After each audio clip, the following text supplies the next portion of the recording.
Dear student, मैं प्रीति त्रिपाठी आपका स्वागत करती हूँ संस्कृत प्रज्ञा लर्निंग चैनल में। तो आइए आगे बढ़ते हैं और समझते हैं आज का विषय।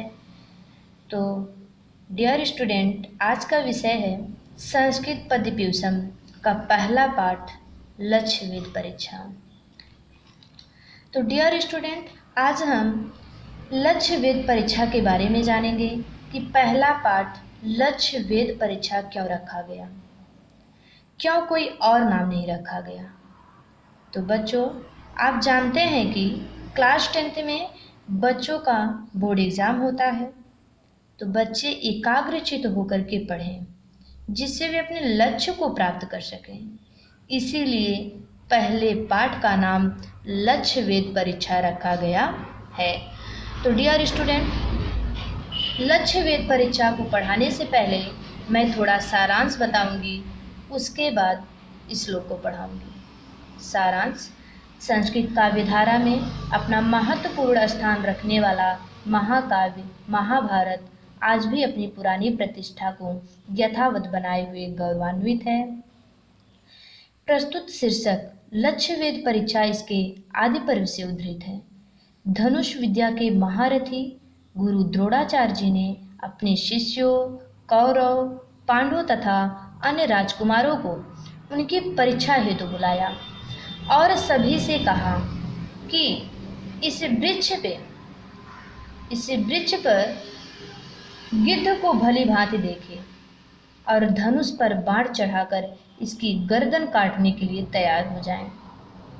मेरे कहने के तुरंत बाद बाण को छोड़ देना है। यह सुनकर सभी राजकुमार लक्ष्य वेद के लिए तैयार हो गए। तब मुनि गुरु द्रोणाचार्य जी ने सर्वप्रथम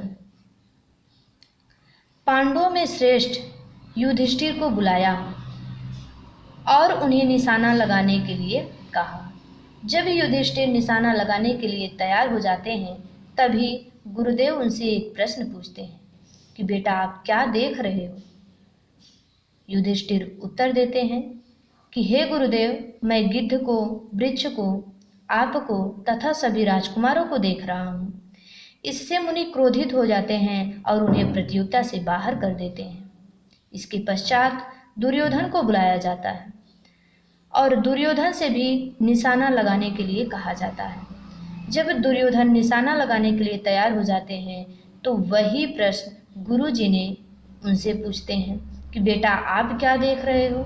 दुर्योधन ने भी वही उत्तर देते हैं कि गुरुजी मैं आपको, वृक्ष को और गिद्ध को देख रहा हूँ।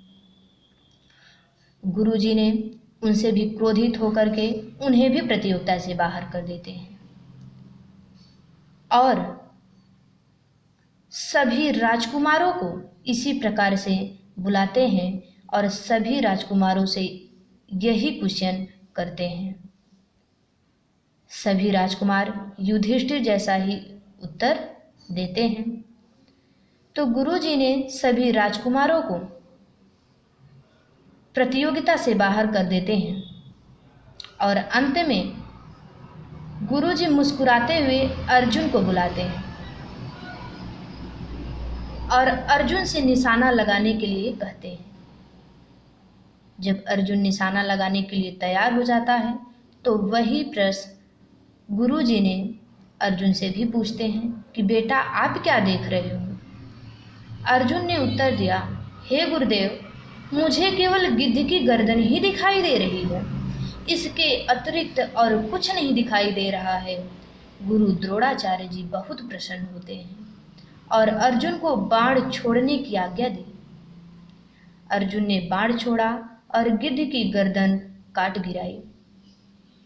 तो बच्चों, इससे यही शिक्षा मिलती है कि मनुष्य को अपना कार्य एकाग्रचित्त होकर के ही करना चाहिए, तभी उसमें सफलता मिलती है। तो अब मैं श्लोक पढ़ा रही हूँ। तांस्तु सर्वान् समानी सर्व विद्याशास्त्र शिक्षितान् द्रोणा प्रहर ज्ञाने जिज्ञासु पुरुषर्षभा। पुरुषों में श्रेष्ठ गुरु द्रोणाचार्य जी प्रहार के विषय में जानने की इच्छा रखने वाले सभी विद्याओं और अस्त्र शस्त्र से शिक्षित उन सभी को अपने सामने बुलाए। कृत्रिम भास्म आरोप्य वृक्षाग्रे शिल्प भी कृतम अविज्ञातम कुमाराणाम लक्ष्यभूतम उपादिशत। कारीगरों द्वारा बनाया गया बनावटी गिद्ध को वृक्ष के अग्रभाग पर रख दिया गया। लक्ष्यभूतम उपादिशत और निशाना लगाने के लिए आदेश दे दिया गया। अविज्ञातम कुमाराणाम जो कुमारों से अज्ञात था। शीघ्रम भवन्ता सर्वे अपि धनुष्याधाय सत्वरा भास्मे तम समुद्दिश्य तिष्ठन्त्वा संधितेष्वा। शीघ्र ही आप सभी लोग धनुष को लेकर मेरे पास आ जाओ। भास्मेतम समुद्देश्य तिष्ठन्त्वा संधितेष्वा। इस गिद्ध को उद्देश्य मानकर संधान करने के लिए खड़े हो जाओ। मधुवाक्य समकालम तु शिरो अश्य विनिपात्यताम एकैकशो नियोच्छामि तथा कुरुत पुत्र का। मेरे कहने के तुरंत बाद गिद्ध के सिर को काट कर गिरा देना है। एकैकशो नियोच्छामि तथा कुरुत पुत्र का। लेकिन हे पुत्र एक एक कसो नियोच्छामि, लेकिन हे पुत्र मैं एक एक करके नियुक्त करूंगा।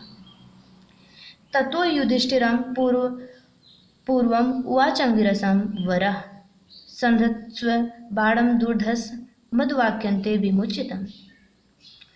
अंगिरा गोत्र में श्रेष्ठ गुरु द्रोणाचार्य जी ने सबसे पहले युधिष्ठिर को बुलाए। संधत्स्व बाणम दूर्धस मधुवाक्यन्ते विमुचितम्। हे युधिष्ठिर अपने कठोर बाण का संधान करो। मधुवाक्यन्ते विमुचितम् और मेरे कहने के तुरंत बाद छोड़ देना है। ततो युधिष्ठिरा पूर्व धनुर्गृह परंतपः तस्थो भासम समुद्देश्य गुरु वाक्य प्रबोधिता। गुरु वाक्य से प्रेरित होकर युधिष्ठिर ने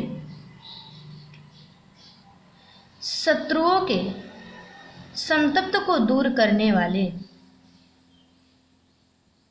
गिद्ध को उद्देश्य मान करके खड़े हो जाते हैं। इसके आगे का वीडियो कल भेजेंगे और यदि आप लोगों को ये वीडियो अच्छा लगा हो तो इस चैनल को ज़रूर सब्सक्राइब करें, जिससे आने वाला हर वीडियो आपको सबसे पहले मिल सके। तो आज का वीडियो यहीं समाप्त होता है। Thank you.